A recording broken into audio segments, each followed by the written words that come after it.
Hello and welcome to another HiCAD short clip. In this video from the field of pipeline planning, I would like to introduce you to a new type of routing. We have integrated the functionality of the 3D sketch into the plant engineering module. To show this, I have already created a pipe with the pipe class. By choosing the appropriate function from the plant engineering ribbon, I can start routing straight away. First, a plane is selected and then a start point. With each click, you have the option to change the plane directly.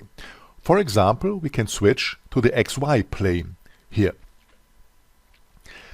You can also see that the distance grid can be defined accordingly. Of course, also the angle grid.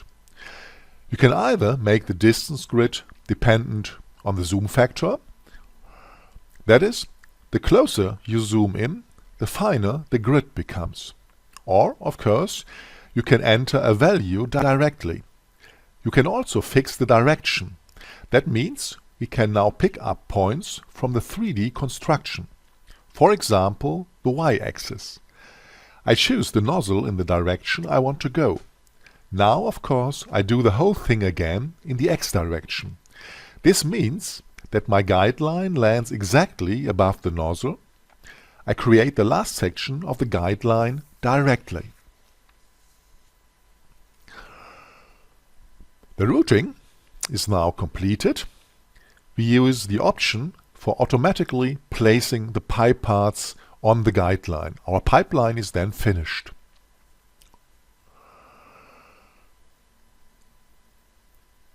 The 3D sketching tool is very useful when applying changes. For this purpose, the guideline can be edited as usual. But now you can also use functions from the 3D sketch.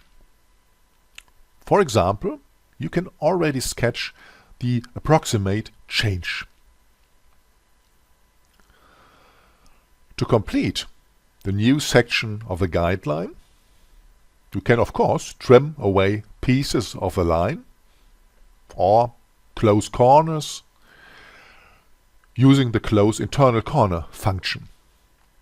When you place the pipe parts, this again leads to a new pipeline route and is very user-friendly.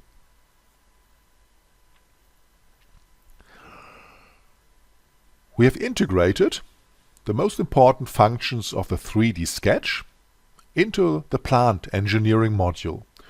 For example, fillet, close internal corner as just seen, or trim. We hope you will find these innovations useful in your daily work. Thanks for watching. See you soon.